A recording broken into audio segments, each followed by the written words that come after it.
Brethren, again, it's very good to be with you, and I do greatly appreciate you taking the time tonight to be here, both to honor our two most worshipful past Grand Masters and their service awards, to be here to witness the reception of the second Montfort Award for the year, and to be here for this talk that I've been giving at the district meetings. This may be the last time I have the opportunity to do this talk, at least in a setting such as this, and I thought it was important to the craft. I've heard so many comments from the brethren about how much they've enjoyed this. I would say, you know, there's no ego in this, but it wouldn't be fair. I do want to do this. There is some ego in this. I think it's important. I think I have an important message to share. But with the encouragement of so many brethren asking me and saying that this needed to be taped in some way and go out so more people could see it, the opportunity presented itself, not necessarily in the way I would have liked, but in the way that it happened. That's just the way it's going to be. So, brethren, with that, if you're good, I'm going to go ahead and just kind of get right into it.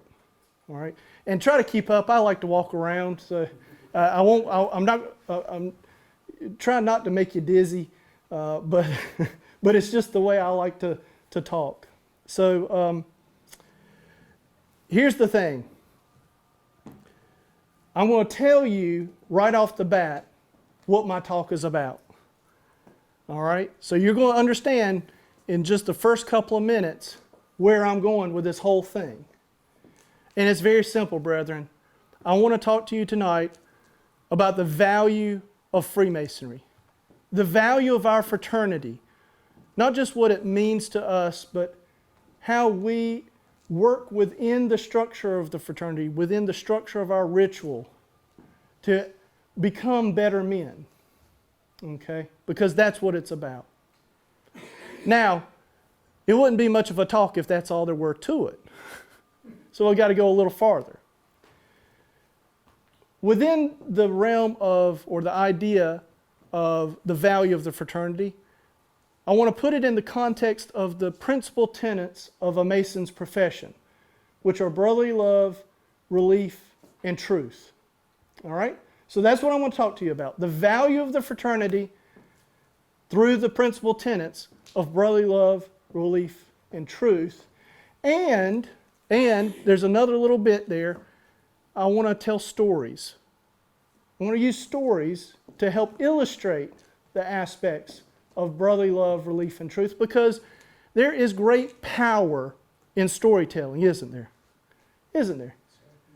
In fact, without going into too much detail, but everyone will know what I'm talking about, the second section of our Master Mason's degree is a story, isn't it?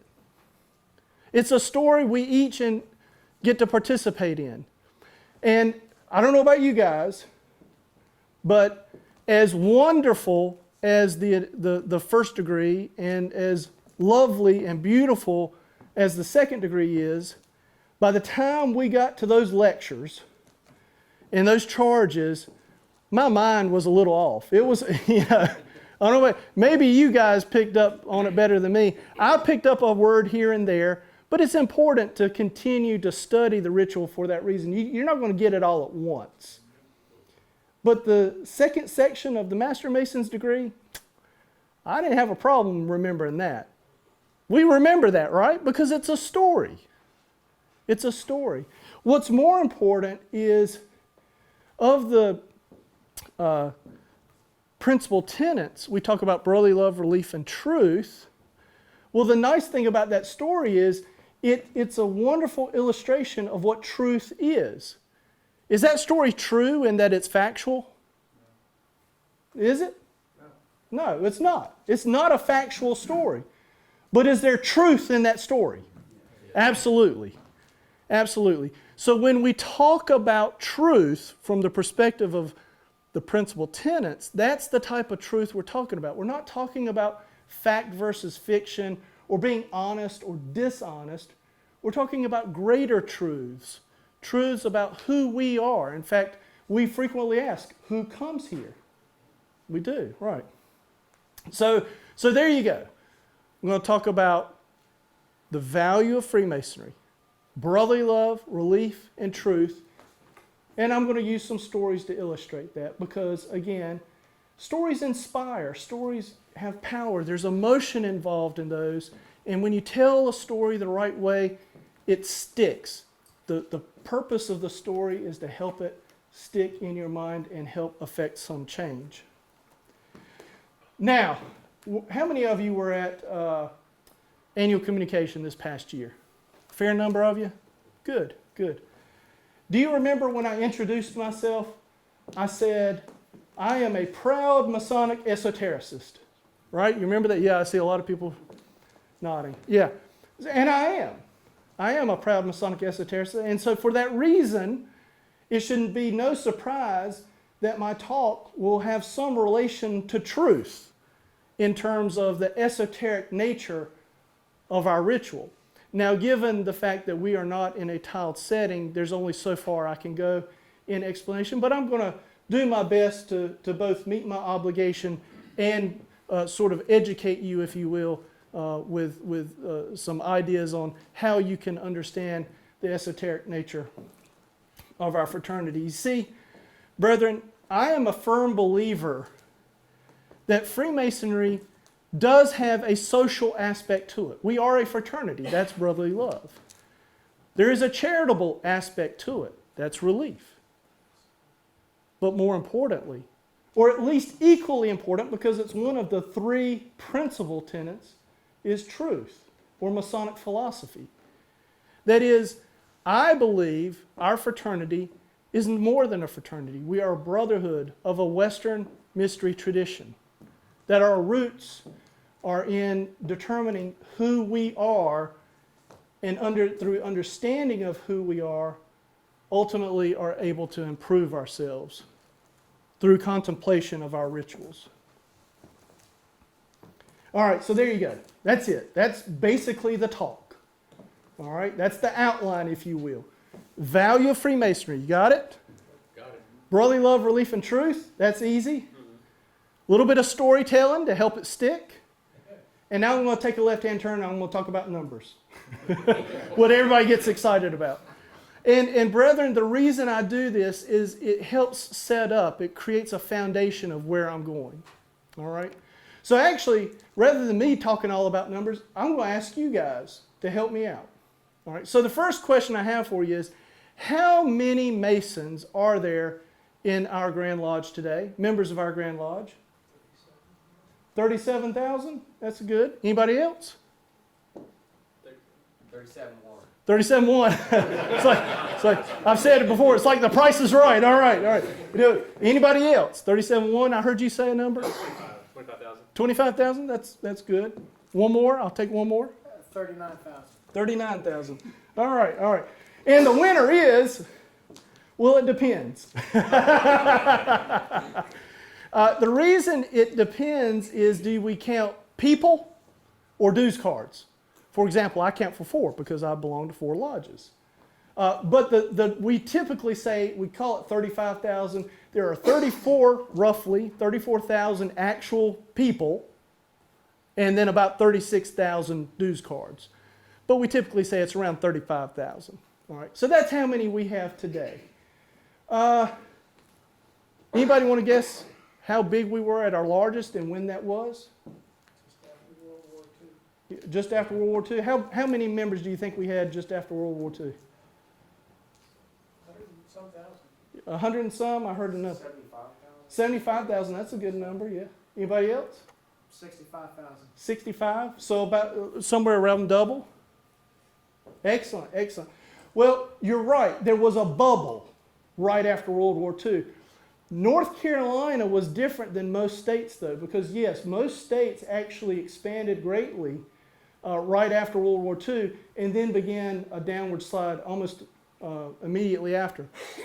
North Carolina, we continued to grow until the early 80s, about 1981, 1982, when we got up to about 80,000 members, just over 80,000. So from 80,000 now down to 35,000. Quite a big difference, right? Right? So here's the thing. Frequently, we get a little concerned about that. The fact that we are considerably smaller, less than half the number of members we had at one time. But I don't like that. I don't like the fact that we count the value of our fraternity based on how many members we have. I mean, here's the thing, guys. Here's the thing. Are we just a number at the bottom of the roster? I mean, is that the value of our craft? That number? No. We're far more than a number. I would suggest that the value of our fraternity should be, the metric we use should be something else, not the number of members we have.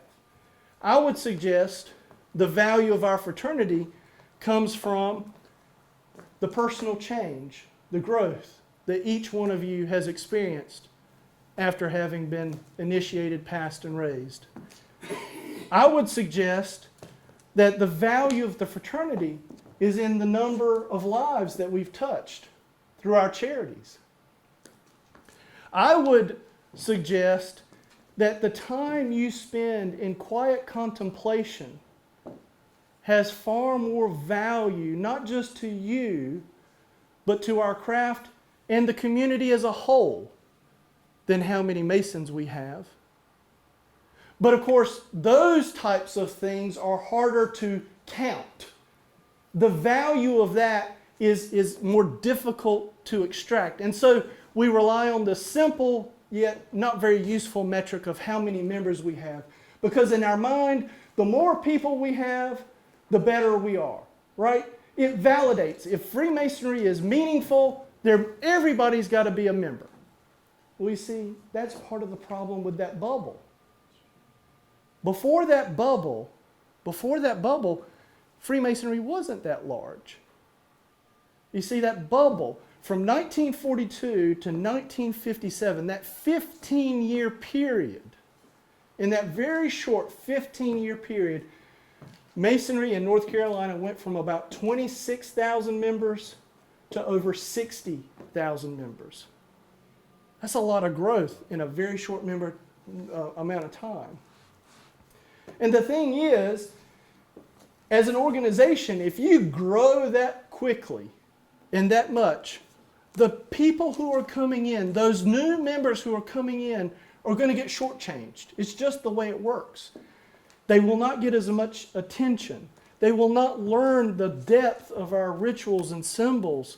They will not learn about the esoteric nature because not everybody understands it, number one. And number two, when you have 3, 4, 5 guys coming in back to back to back, they just get pushed through. And so as a result, the culture of our fraternity changed. It changed because of that bubble, right? Some things that happened, well, initiation fees didn't continue to go up with inflation. When you have more members, you don't need as much money. It's the Walmart model, right? You know, you make a nickel instead of a dime. But if you make enough nickels, you'll be all right. And that's the way it worked. So initiation fees stayed low relative to inflation. Same thing with dues. If your lodge had 200, 300, 500 members, shoot, at one time there were lodges that had 700, 800 members. And not everybody showed up, right? They all paid, but they didn't show up. So what they were paying for was just to get a little piece of paper, a little, piece of cardboard every year. You don't need high dues to cover that. But the problem, of course, with a bubble is what? It pops. Yep. Bubbles burst. And that's what happened to us. The bubble burst. Now, we were behind most other states. I think Walt and I have chatted, and we're pretty certain that North Carolina was the last one, if not the last, one of the very last ones who finally started to see a decline in membership. And brethren, now we're living based on a culture that doesn't fit who we really are. because we shifted the value, the idea of the value of the fraternity from things that really mattered to a number. How many members you have in your lodge. Because really, it's not that number you're interested in. It's how much dues you're collecting. It's how much money you've got. Right? I mean, that's what's happened. And it's unfortunate because we're so much more than that. Indeed, the problem extends further. That not only did that bubble cause us to shift our culture as we began to decrease in numbers, oh my gosh.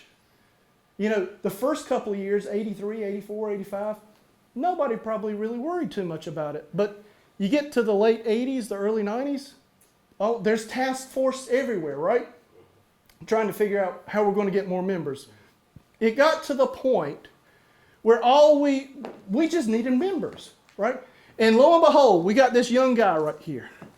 And he comes up to one of us and he says, how do you become a Mason? Isn't that how it works? Yes, sir. You ask. So this young guy, he comes, stand up for me, brother.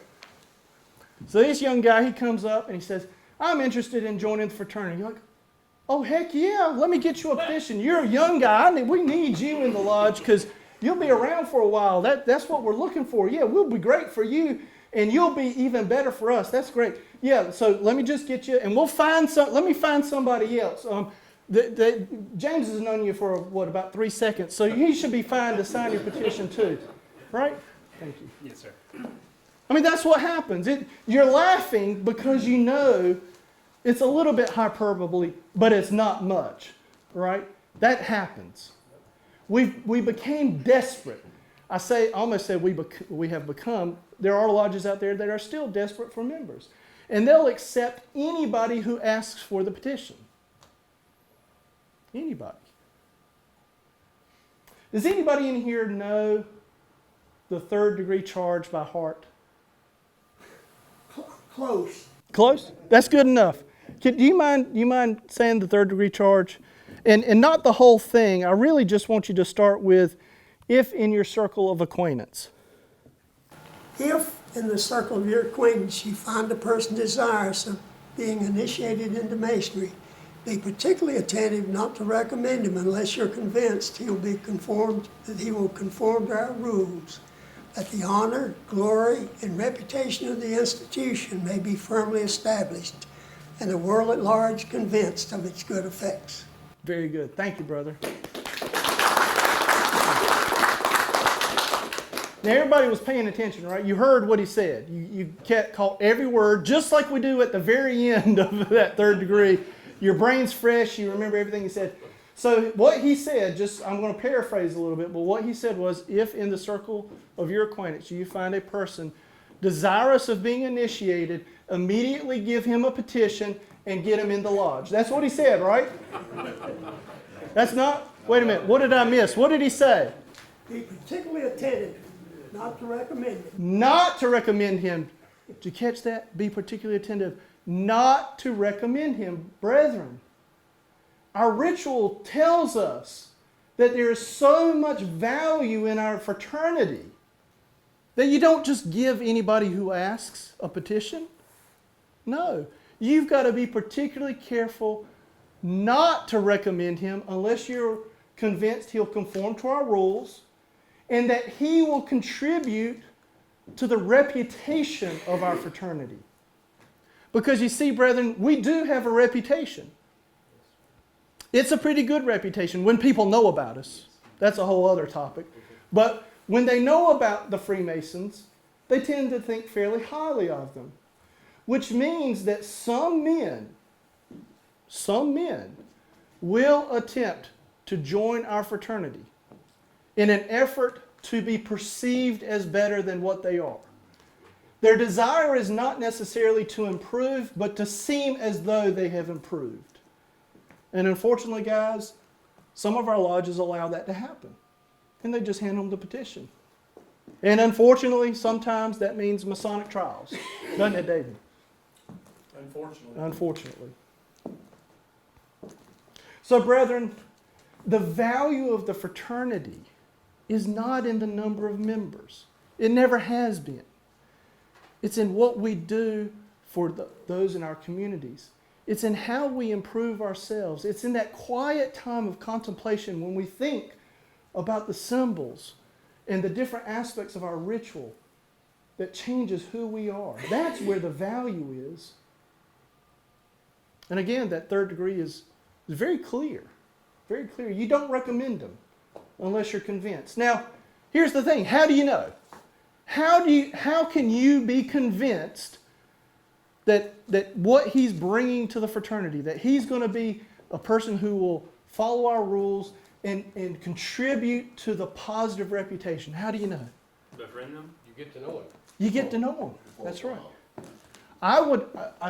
You're right. You have to know him. I'm gonna throw out a piece of the catechism.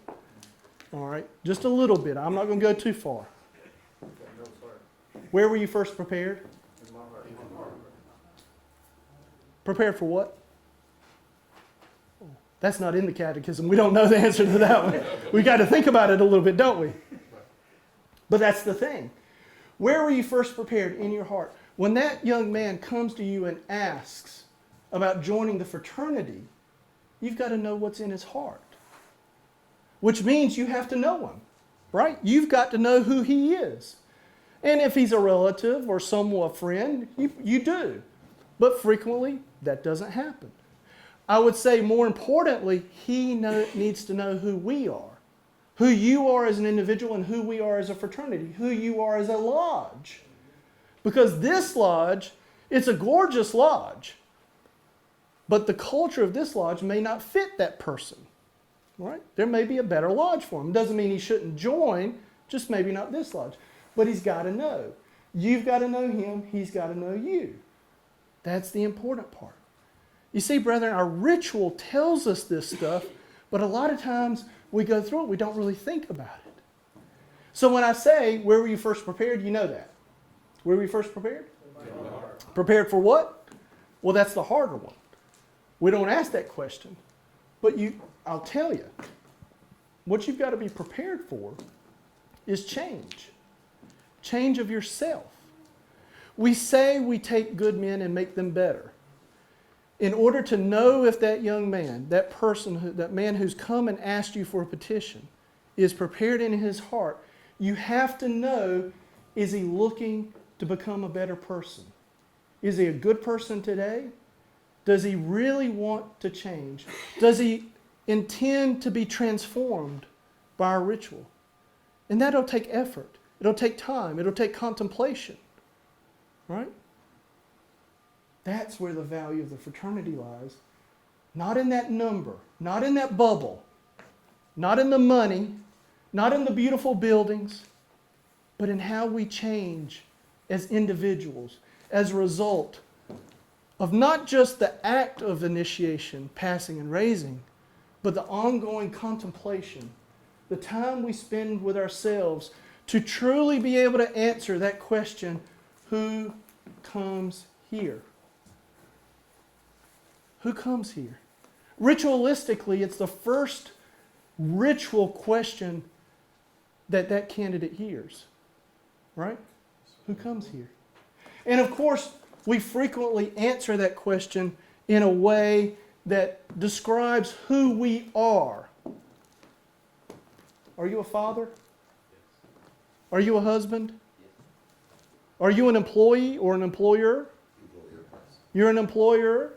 What do you do for a living? He's an Episcopal priest.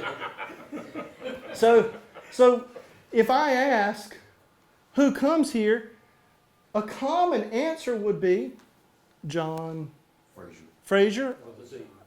Father Frazier. I'm an Episcopal priest. I'm married. Right? How many kids? 7. 7 kids. Wow, you were busy. I'll tell you what. Woo! Father, grandfather, great-grandfather. There you go. That is how we typically answer that question. It's answered based on how other people actually perceive us.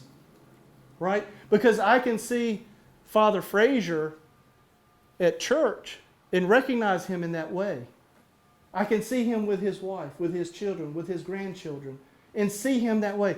I can easily perceive him that way. But Brother John, who comes here? Who is Brother John? Don't answer that. Don't answer that. It's a more intuitive answer. It's not about who you are from a perceived stance, right? It's about who you are on the inside. It's about who you know yourself truly to be. Because when you stand in front of that mirror every morning, when you close your eyes every night before you go to sleep, you're the one thinking about who you are, how you think, what you do, that no one else will ever be inside to see. That's the value of our fraternity. Coming to understand the answer to the very simply asked question, who comes here, but one that will take a lifetime to answer. You understand the value?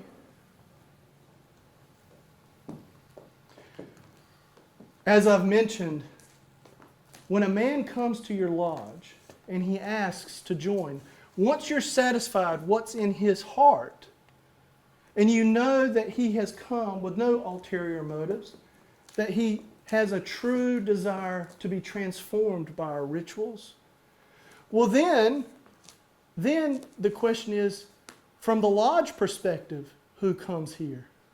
Think about your lodge. How would your lodge answer the question, who comes here?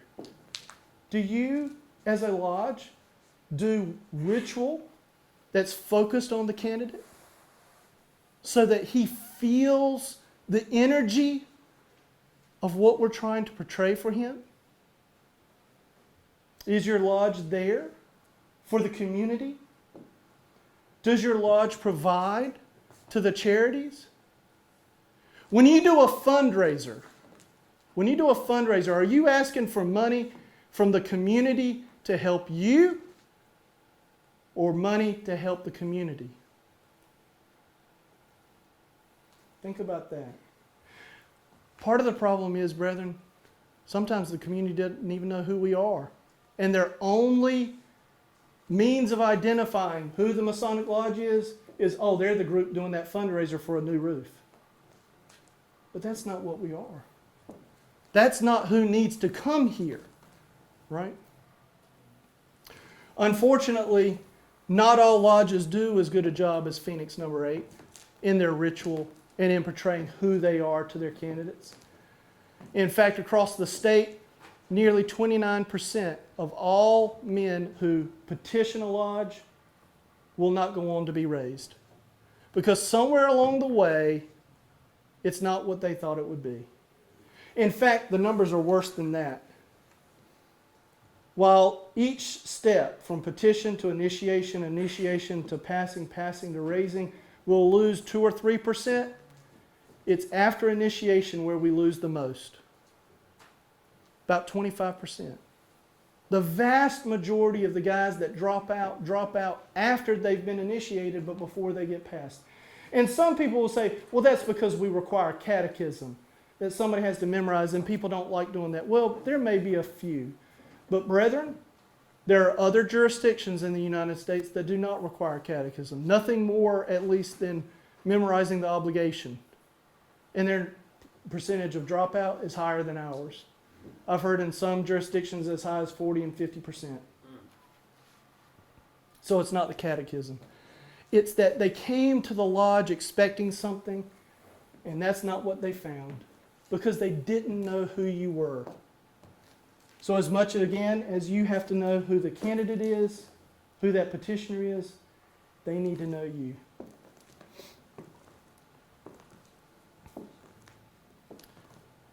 Brethren, I gave you a little background. We talked a little bit about numbers, but now let's get into the value of the fraternity from the perspective of brotherly love, relief, and truth. And I've asked Right Worshipful Brother David Wicker if he will recite for us the part about brotherly love from our first degree lecture. By brotherly love, we are taught to regard the whole human species, the high and the low, the rich and the poor, as one family, who as created by one almighty parent and inhabitants of the same planet are to aid, support, and protect each other. Thank you. Now, were you listening? Did you hear what he said? I'm going to call your attention to a few things, okay? By the exercise of brotherly love, we are taught to regard who? The whole human species. Is there an exception to that? Did he say except for? No. The whole human species. Later on, it says Masonry unites men of every country, sect, and opinion, and conciliates true friendship among those who would otherwise perpetually be at a distance. Remain at a perpetual distance. Remain at a perpetual distance. Thank you, David. I'm going to be very blunt.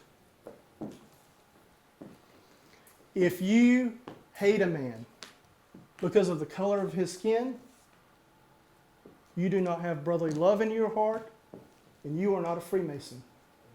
I don't care what ring you wear, what degrees you hold. That is not the case. You are not a Freemason. If you hate a man because of the religious affiliation that he holds, you do not have brotherly love in your heart, and you are not a Freemason.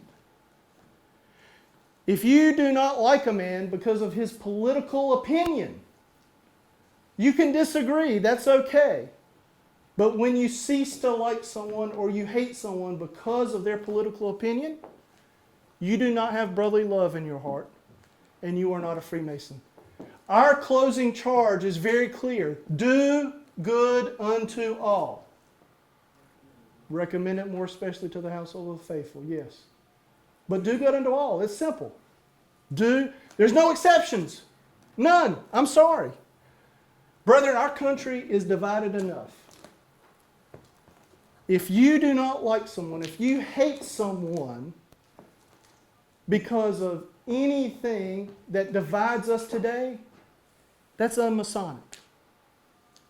Brethren, the purpose, the value of our fraternity is in our ability to unite people of different ideas, different races, different sects, different countries, different opinions.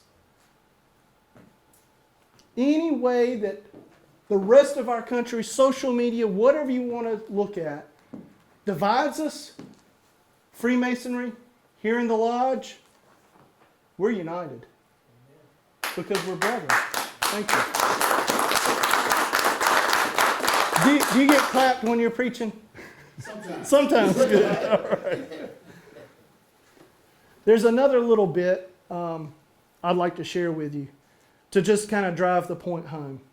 And it's a very simple quote from a guy most of us have probably heard of. His name's Albert Pike. In a book that you've probably heard of called Morals and Dogma. And in that book, Albert Pike wrote that where there is strife or hatred in the lodge, there is no Masonry. Where there is strife or hatred in the lodge, there is no Masonry. Brethren, you cannot have Masonry without love.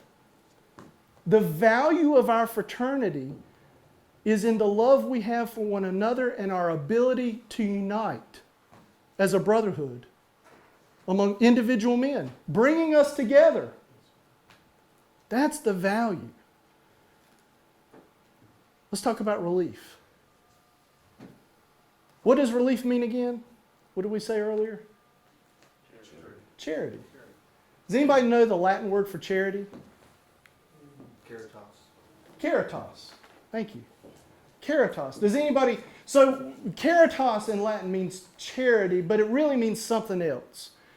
The literal translation, as you would say, is it's love, but it's even more than that. It's love for all. It's a Christ-like love.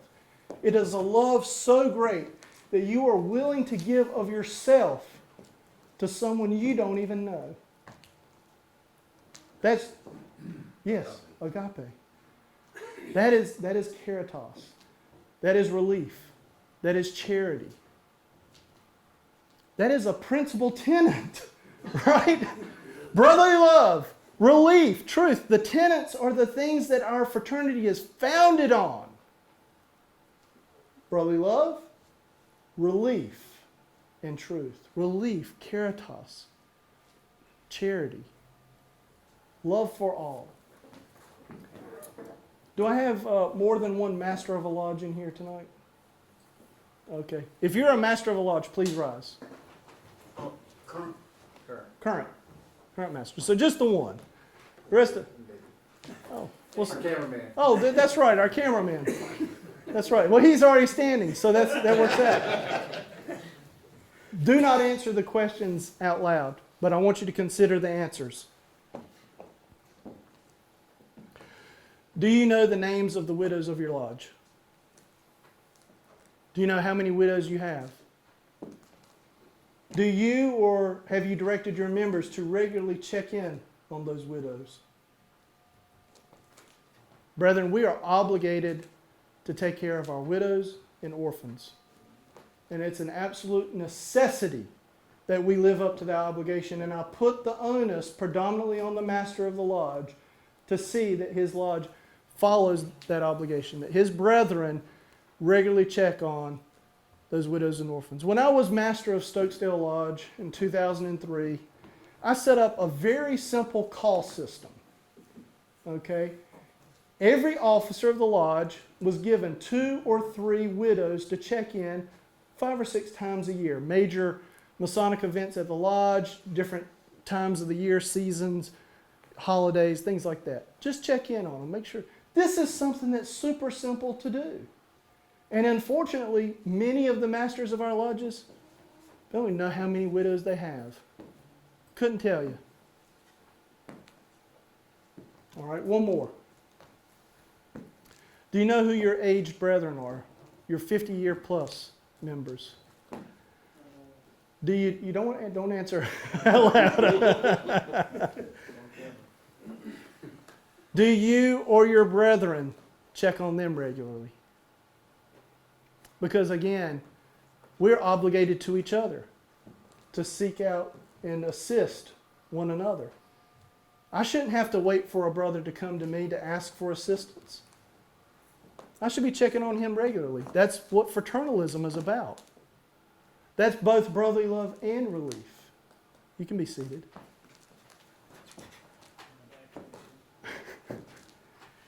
Brethren, if you felt like you were put on the spot, it was intentional. Because these are important questions. And I want to illustrate this through a story. Actually, a few stories. First, I'll share with you that one of the widows of my lodge is Past Grandmaster Bill Simpson's widow, Marion Simpson. And Marion and I have known each other practically since I joined the lodge in 1997. And just a few months ago, I had the opportunity to spend some time with Marion at her house. 4 hours I spent with her, chatting, talking. I was more concerned about her potential of not getting dinner because I was there so late than she was. She ate it up. She loved that attention. And brethren, I loved it just as much. It was a wonderful visit, and I'm looking forward to the time when I can go back and visit her again. Unfortunately, right now, our home in Greensboro is on lockdown. That's just the nature of the day we live in. But it was nice. And you will feel that when you check in on them. And they will feel it from you. They'll recognize caritas, relief, the charity that you're given. Because the charity is not just about the dollars, is it? It's about the time. It's about the caring. Brethren, we had a situation a few years ago. Past Grandmaster Speed Hallman asked the Grand Line officers to check on a list of members who had been suspended for non-payment of dues. Now, this wasn't just anybody who was a NPD. These were 50-year members who had been suspended. Yeah, I got that kind of, that's weird. Because first of all, why would you suspend a 50-year member? You don't even pay per capita on them. It's not like it costs the lodge money. And yet we have some lodges that would do that. We got a list, David. I got 4 or 5. I think you got 4 or 5. Some of yours you found had already passed away. I found some that had already passed away. And Suspended after they had passed away. and they got, yeah. So record keeping's an issue. But there were 2 in particular that I want to call your attention to. The first one was a brother of a lodge. I happen to know this lodge. I know the secretary of that lodge. I know them to be a good lodge and one where they tend to be fairly diligent in this type of thing. And I was very curious as to why they would suspend a 50-year member. So I called the secretary and I asked him, why did you suspend this particular brother? And he said, well, the brother lives in Florida, or as best we know, he lived in Florida. It's the last address we had. We've not had any ongoing correspondence with him for a few years. We had a brother who was traveling to Florida on business. I asked him to go check the residence to see what he could find. The brother actually went to that house and found it to be abandoned. So to the best of our knowledge, that brother was either passed away or perhaps moved to a nursing facility or something like that. Without any other information to go on, we decided as a lodge the best thing we could do at that point was suspend him for non-payment just to take him off the rolls because we could have no further communication with him. And I wish there was a better way, but that made sense to me. I felt like they put a significant amount of effort into checking on that brother, right? That seems reasonable to me.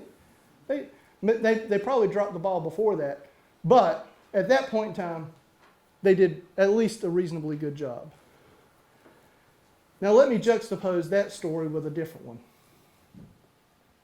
I called a secretary of another lodge. I asked him about this particular 50-year member who had been suspended.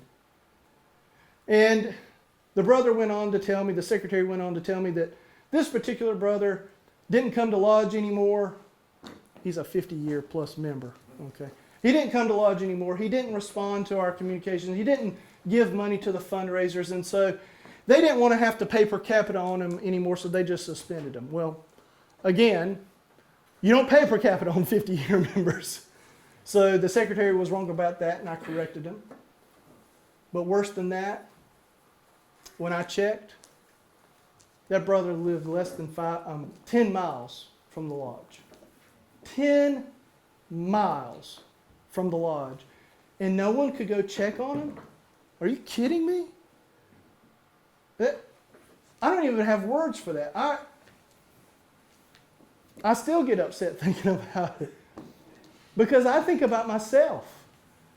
I think, what will the brethren of my lodge do if I'm in that situation? Well, no one's ever going to come check on me? Just because I don't come to lodge anymore? Just because I don't give to the fundraisers anymore? Gosh, I hope not. It makes me wonder about my wife. When I pass away, where will the brethren be for my wife after the funeral? Think about that. For those of you who are married, if you pass away, will the lodge be there for your wife for years to come to check on her and make sure she's well? That's our obligation. That's what we need to do. Brethren, that's relief. That's the value of our fraternity in how we treat each other and how we treat those who need our assistance. Is to give of ourself, caritas, love for all. Let's talk about truth. As I said, truth is the most interesting to me of the 3 principal tenets because it's the one, unfortunately, most lodges have kind of let slip. Where some lodges don't do well with any of them, I think most lodges at least try to extend the hand of fraternal assistance or give to the fundraisers. But not many of them spend time on truth in their lodges. And you see, here's the thing. It's a principal tenet. It's one of the key areas we've got to work on. So it's important that we focus on truth. Truth's interesting. It's interesting because in order to understand the truth of our symbolism and our ritual, you've got to take the time to contemplate it. Now, I might scare some people when I use the word esoteric. And I don't mean to scare you. But let me explain what esoteric means and maybe you won't be scared of it. Esoteric is not occult. Okay, too many of our brethren equate esotericism with occult, and that's the problem. So when I'm talking about truth in relation to esoteric truth, I'm not talking about occult. What I'm talking about is hidden. It's a truth that is hidden. It's hidden from those who are not initiated. Once you have been initiated into the fraternity, at that point you are equipped to do the level of contemplation on our rituals and symbols that can actually transform who you are. If you have not been initiated, you cannot have that same level of understanding. That's what esoteric means. All right? With regards to truth, there are three things I want you to know. All right? First is, in order to understand truth, you've got to spend some quiet time reflecting on the symbols, studying the ritual. Maybe memorizing it's okay, best, but even if you can't memorize it, study it where you get to understand how this part kind of connects to this other part over here. That's what you need to do. That's the first one. Contemplation is important. The second thing I want you to understand with regards to truth is that when we talk about the lodge, we are talking about you. In our rituals, whenever we use the lodge as a symbol or the temple as a symbol, that symbol means you. Now, I realize our ritual doesn't come right out and say that. So let me show you how I derive 2 plus 2 to get to 4. All right? Right, worshipful Brother David. What does our ritual say the lodge is? A lodge is a symbol of the Lord. Mm-hmm. There's an earlier part. The lodge symbolizes the tabernacle. Right? Sanctum Sanctorum, or the Holy of Holies of King Solomon. And yes. So here's the thing. Our ritual tells us that the lodge is a symbol of the world, the symbol of the tabernacle, the symbol of the Sanctum Sanctorum of King Solomon's temple. But it's not very useful if you're trying to transform who you are to know a thing is symbolized by another thing. So you have to take it a step further. And this is where esoteric comes in. It's that extra step you take of contemplation. So I would ask, what's the tabernacle? What's the Sanctum Sanctorum of King Solomon's temple? What are those? The Holy of Holies. What's there? Why is it the Holy of Holies? Because that's where Mercy seat. The mercy seat, the Ark of the Covenant. Yes. And what's in the Ark of the Covenant? God. And, well, The divine presence of deity. Yes. Yes. All right? In the Holy Bible, in the Scriptures, it says that your body is a temple. Your body is a temple because that spark of deity, that divine presence of deity resides in you. It resides in each and every one of us. Now, if I take that understanding of what my physical body is and its relation to the divine presence of deity, and then I see, oh, well, the temple or the tabernacle also has that divine presence of deity in it. When I talk about the lodge being the temple, I'm talking about the temple being me. So I use a little bit of extra knowledge, a little understanding, a little more depth to say 2 plus 2 equals 4, and that's how I get to the lodge is you. All right? The third thing I want you to understand is our code requires your lodge to study not just the ritual, but Masonic philosophy. All right? Worshipful Master, would you read Regulation 43.2-2? A lodge shall confer the 3 degrees of symbolic masonry intelligently and in conformity with the authorized work of the Grand Lodge, and encourage its members to improve their knowledge thereof. All right. Did you hear what he said? Did you get not just the words, but the meaning? So I'm going to paraphrase it a little bit. He said, the lodge shall. All right, there's no choice. A lodge has got to do this. It's not a should, it's a shall. All right, a lodge shall confer the 3 degrees of masonry based on the authorized work, our OSW. Okay, you can't do any other type of ritual. You got to do the one that's in the OSW. Intelligently, and then that's where most people stop. We think, okay, well, intelligently means I got to memorize it, right?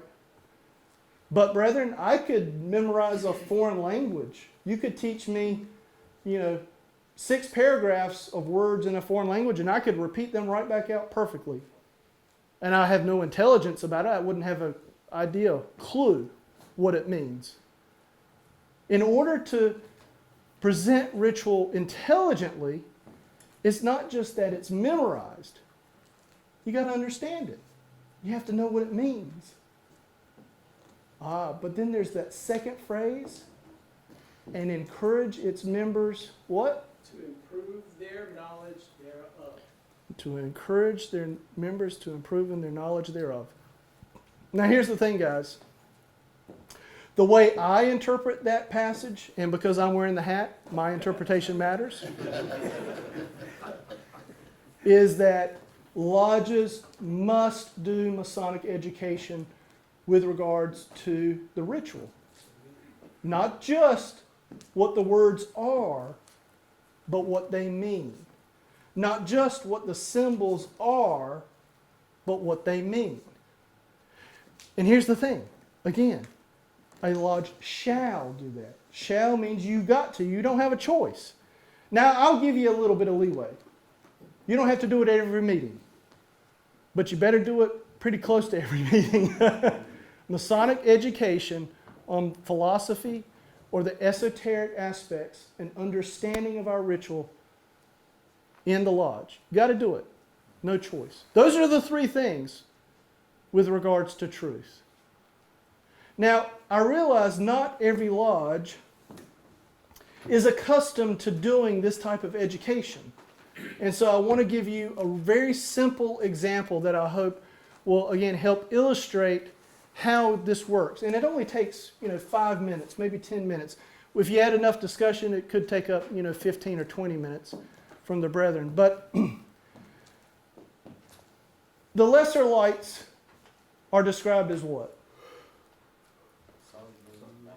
The sun, moon, master of the lodge. And what do we say about the sun, moon, and master of the lodge?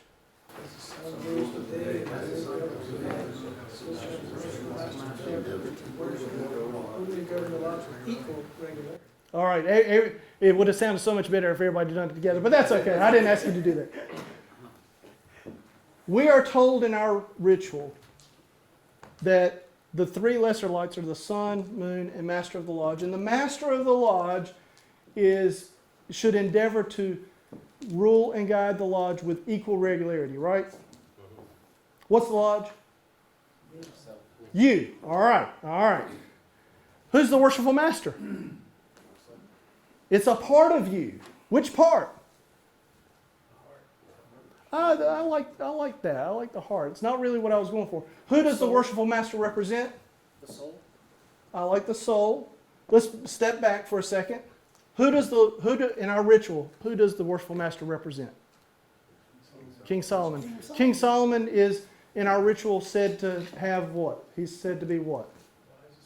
Wise. Wisdom. Wisdom, strength, beauty. So the way I interpret that is we should use our wisdom to regulate what? Ourselves, our actions, our thoughts, our words, right? Every thought, word, and deed. We have to be wise about it. the aspect of ourselves, our soul, the part that is in that divine spark of deity, in connection with deity, should be that part of us that we use to regulate our thoughts, our words, and our deeds with equal regularity, just like the sun and the moon. Just like the sun and the moon. It's that simple, brethren. Very simple. You could have a nice little 10 or 15 minute discussion around that. You see? So that's truth. That's how truth works. So I've shared with you the value of our fraternity from the perspective of brotherly love, relief, and truth. And now I want to share a story with you that I think encompasses all three of those in one way. Again, those of you who were at annual communication, do you remember I started out by saying I am a proud Masonic esotericist. What you may not have heard later was I also said I'm an only child and I didn't have a father in the home. You do remember that? Yeah. Brethren, I'll be quite frank. I am what is referred to as a bastard. I'm a bastard. My mother was unwed. I do know who my father was. Ronald Willard Davis, went by Buddy. But he was not a part of my life. I was raised by my mother and my grandmother. Wonderful parents, could not have asked for any better. They taught me how to say yes ma'am, no ma'am, yes sir, no sir, how to be a polite southern gentleman. I even say that your mustard barbecue sauce is good. Till I get to know you, and then I'll tell you the truth. Because if you can't say something nice, don't say it at all. That's what Grandma used to say. How many of you here joined this fraternity because of someone you knew? Yeah, everyone. I did too. I bet the difference is you joined someone who was already a Freemason. I joined because of my son after he was born. You see, when my son was born, I knew that I didn't know how to be a father. I knew what I didn't know. We talked earlier about we don't know what we don't know. Well, in this case, I knew what I didn't know. I knew how to be a parent. My mother and grandmother taught me that. But they could not be a father to me. And so how do you be a father to this young man in a way that he will learn how to be a good dad? And so that began my search for an organization, a group, something. I didn't know what I was looking for. But Freemasonry had been there my whole life. It wasn't until I joined that I recognized that different songs I had listened to, different books that I read, different people that I knew were a part of this grand fraternity. Finally, one day, through internet searching, I learned that you had to ask a Mason in order to join. Yeah, ask one to be one, right? That's the bumper sticker. I never saw the bumper sticker until after I joined, so the bumper sticker didn't help me. I was at lunch one day with my college roommate, Chris Wright, and his dad, Ted, in Kernersville, Susie's Diner. And Ted picks up his sandwich, goes to eat it, and I notice his ring. And I said, Ted, I see you're a Freemason. And Ted said, well, yes, I am. And then proceeded for the next 45 minutes to talk to me and Chris about the fraternity.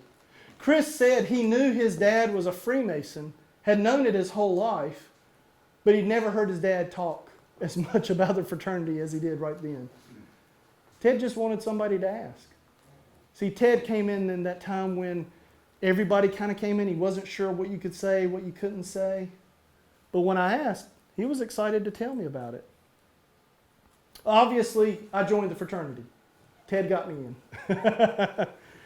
And through this fraternity, I got to know so many wonderful men. Bill Simpson, Ray Comer, Clyde Howerton. I already knew Ted.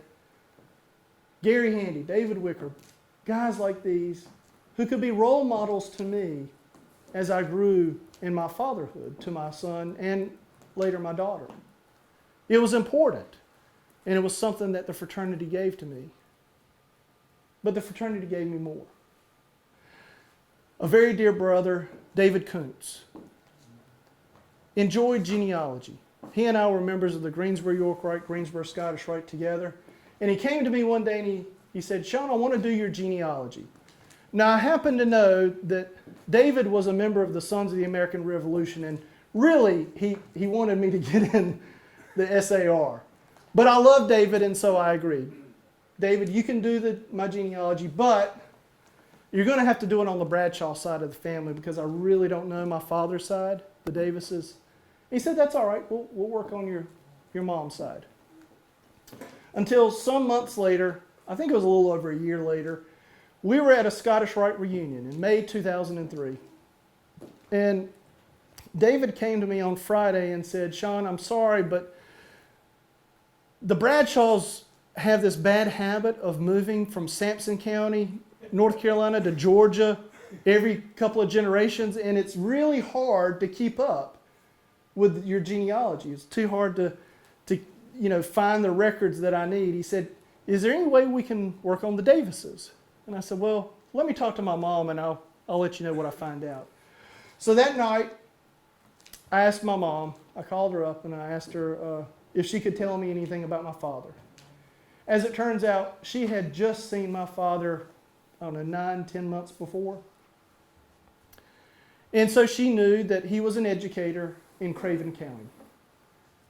Not much more than that, but that's something to go on. And the next day, I go back to the Scottish Rite, and who shows up but this one brother from New Bern, North Carolina, who happens to be an educator from Craven County. Some of you probably know him, Billy Deal. He's now past Grand Master. At the time, he was a member of the Grand Line, but he was not that high up. And I don't know about you, brethren, but I would call that divine providence, truth. That the one man I know in the state just happens to show up the day after I find out that my father is an educator, that one man who's also an educator in Craven County, the same place as my dad, he's right there. So, of course, I take that opportunity to go and ask him, Billy, do you happen to know a man by the name of Robert Willard Davis? Goes by Buddy. And he said, yeah, I know the name. Wasn't he sick? Didn't he die? I don't know.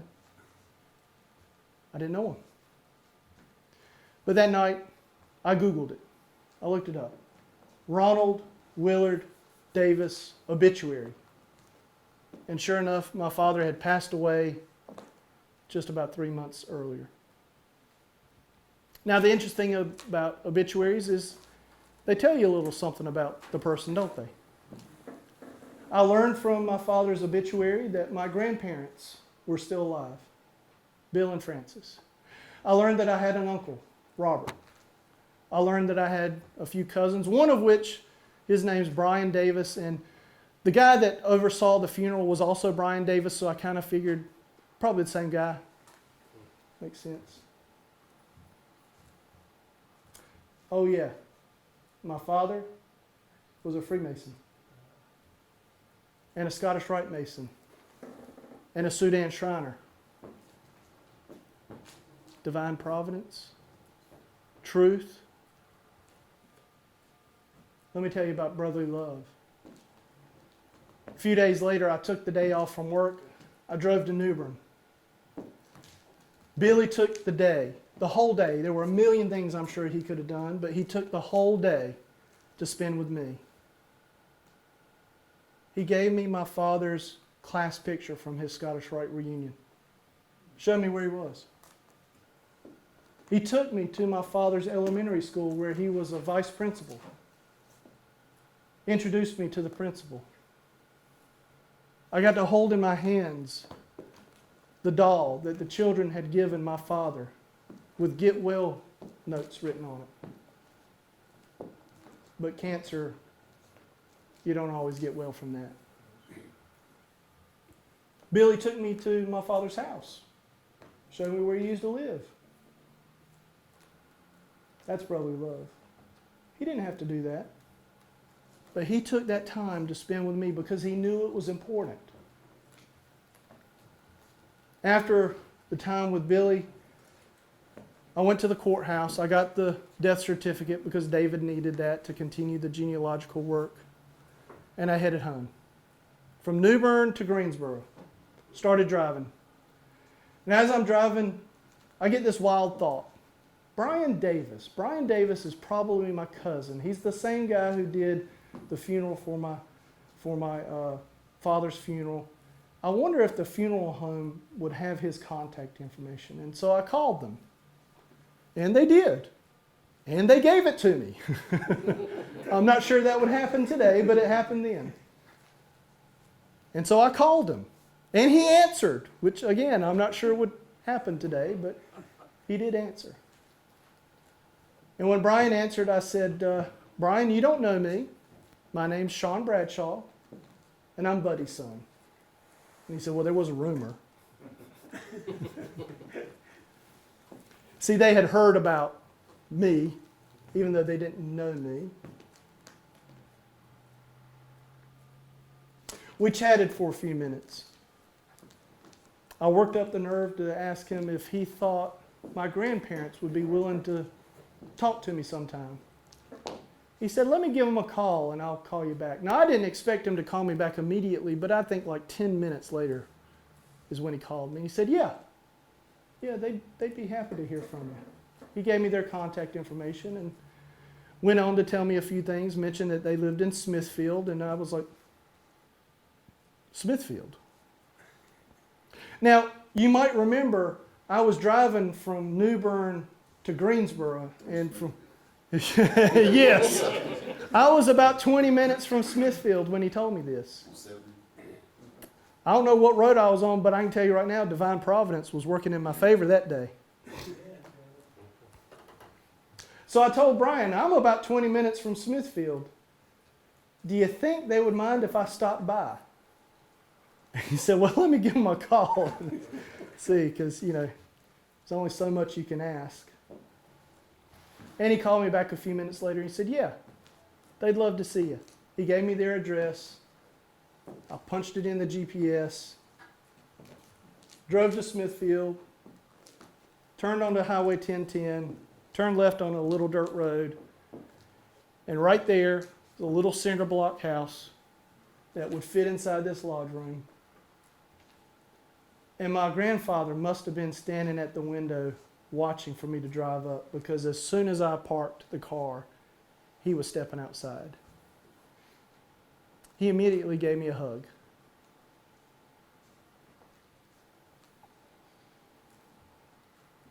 I ended up spending the night with him. I learned that day, that evening, where I get my personality, because I am not like my mother and grandmother. I learned where I get my laugh, and it's my father's laugh, according to my grandmother. Brethren, you recall that my father had just passed away about 3 months prior to that. I thought divine providence was working for me. It was for them. I want you to imagine a parent losing a child. Doesn't matter if that child's 5 years old or 50 years old or 60 years old. It's hard for a parent to lose a child. And my grandparents had just lost their youngest son. And then all of a sudden, who shows up? Literally at their doorstep. But the grandson they had never met. I was there for them. Divine providence took me to their house. There is no other explanation. That's not a coincidence, guys. That's more than synchronicity. Amen. The blazing star in the center of our lodge represents divine providence, and it worked for me and my grandparents that week. I was lucky enough to be able to spend several years with my grandparents. My grandmother eventually passed away from cancer, and my grandfather just passed away a couple of years ago. Brethren, the value of this fraternity, the value of Freemasonry, is so great to me, I can never repay that debt. It does not matter what the dues are. It does not matter what the per capita is. I'm going to pay it. Because I cannot not pay it. I have to.